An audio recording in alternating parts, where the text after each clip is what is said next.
So Apple Podcast subscriptions, they're here, they're very much here to stay, and Apple wants to change the podcasting game, both for podcasters and also for listeners.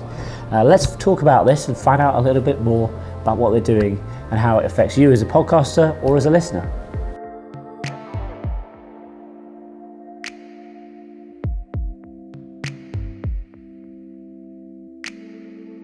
All right, so welcome to this video. My name is James Mulvaney. I am founder of podcast.co, matchmaker.fm and radio.co, all doing really cool things in the podcasting or audio spaces. So please go check them out. Now, in this video, I wanted to talk specifically about Apple Podcast subscriptions. It's one of these features that I feel like they could have announced years and years ago, but they only announced it a few months ago, and it's only really been live for the last month or so. And the difference is the opportunities it presents to podcasters and also what it means for listeners as well. So what is it, first of all? What is Apple Podcast subscriptions?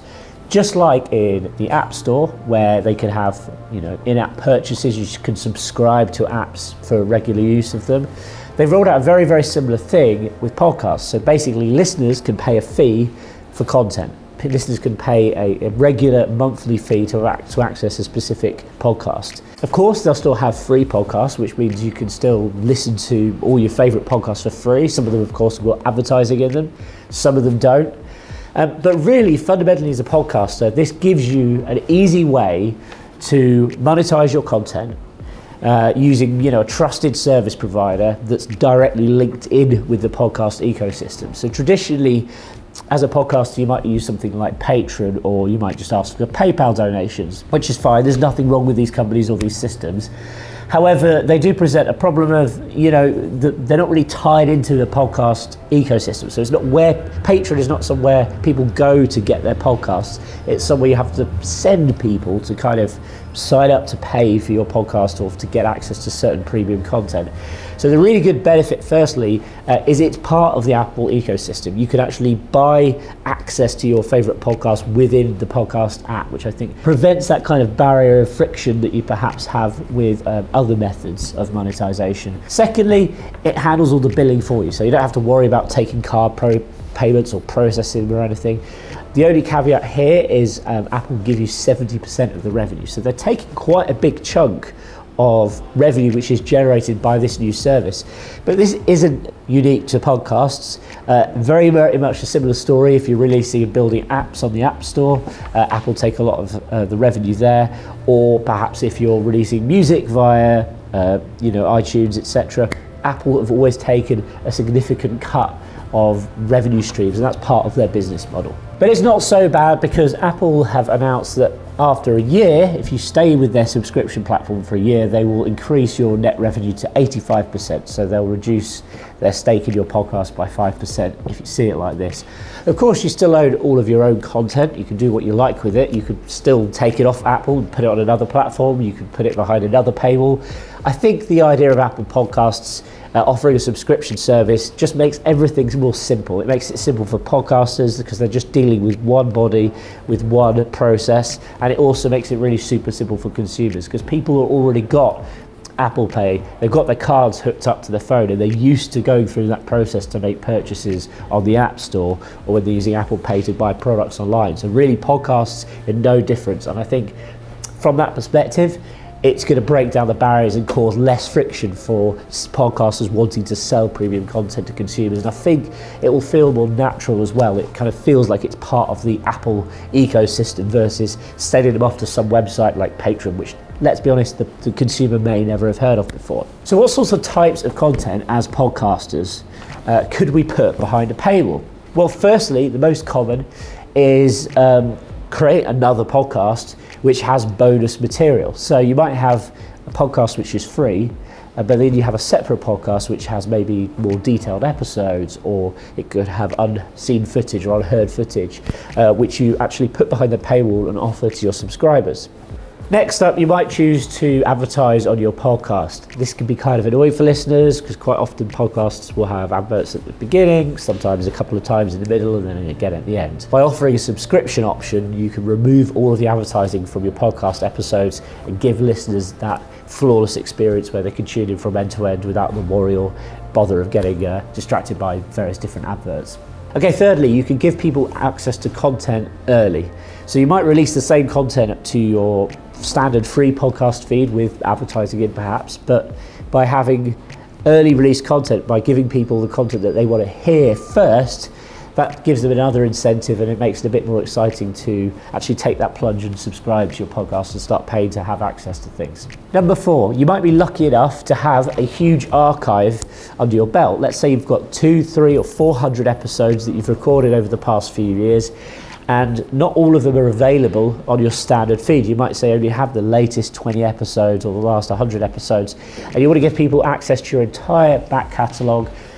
This is a fantastic way of doing it, and again, it's another great way of selling the fact that they can pay for premium content. If you can stack these things up, by the way, that's the sales pitch you need to put together for your listeners.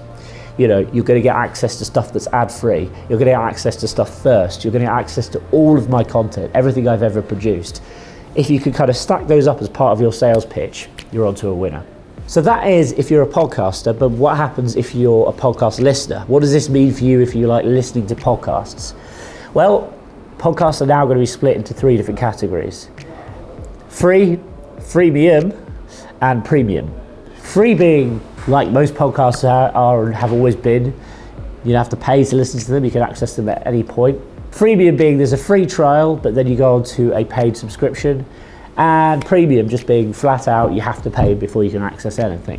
So ultimately, I think subscriptions are designed to be fair to the podcaster. Like ultimately, if you've been listening to a podcast for years and years and years, as a listener, you might not understand the time and effort that goes into actually producing podcasts. It's really not as simple as just turning up, sitting in front of a microphone, talking for a couple of hours and pressing a button. There is a tremendous amount of time, particularly on like very high profile podcasts, that goes into planning them, making sure that the content flows, booking guests on, editing, producing marketing materials and assets, and all of this of course costs time, it costs money to do. So should podcasts start charging for their content? Well, I think yes. I think it makes it fairer for creators because that money is going directly from the listener, you, to the creator themselves. You know, they're not having to go via some weird advertising network or try to like hack it by getting people to go to Patreon or whatever. I think it makes it a really, really superb business model for people who are wanting to create podcasts and grow their audience too. And of course, Apple are going to sort of win off this situation as well. Is this a level playing field for creators and for listeners? Well, yes, in a sense. However, Apple obviously will take a revenue share from each transaction which has been made. The other problem we have here is it's taking away the level playing field that is podcasting. When you traditionally create a podcast, it is submitted to multiple directories. So normally when you're listening to a podcast, it's not actually coming directly from Apple themselves, it's coming from a podcast host. Apple is simply a directory or an aggregator of podcasts, which basically is a big long list of all the different podcasts there are. But then so is Spotify, and then so is Google, and so are other apps that you might download to choose to listen to your podcasts. However, if I'm subscribing and listening to podcasts through Apple subscriptions, for example, I can't then access that content outside of Apple. So it's not surprising that Spotify have also introduced a very similar system.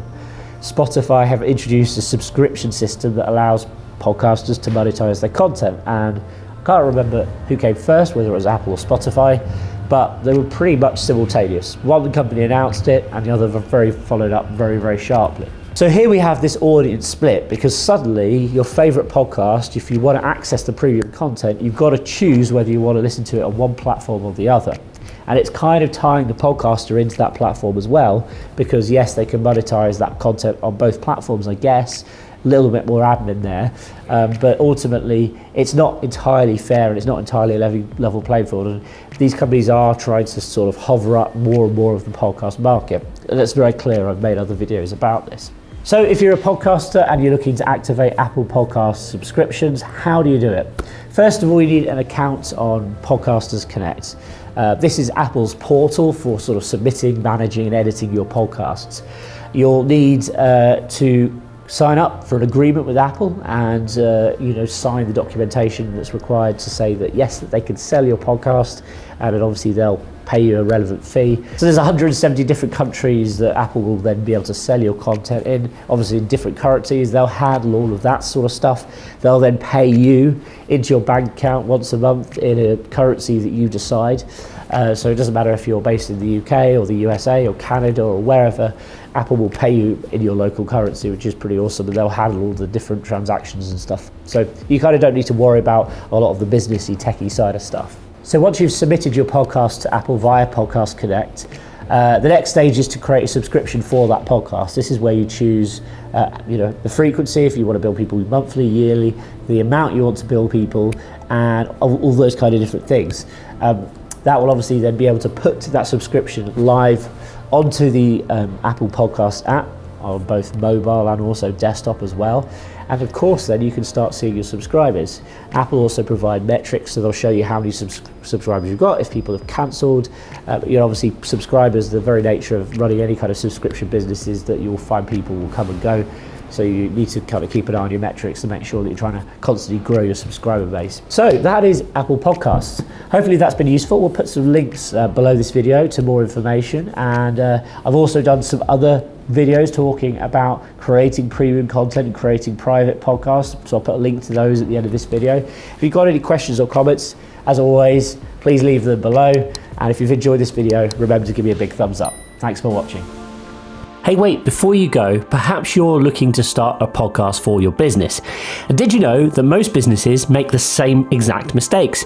Whenever we work with clients who are struggling to get their podcast off the ground, or they're not getting the traction that they deserve, it turns out that most of the time they're making the same mistakes. So what I've done is I've compiled a guide, which is called the 5-Step Business Podcast Checklist, which will show you exactly what you need to know to get your podcast up and running without making the same mistakes that most other people do. So you can download it for free at jamesm.com/podcast. That's jamesm.com/podcast. Go and grab your copy today.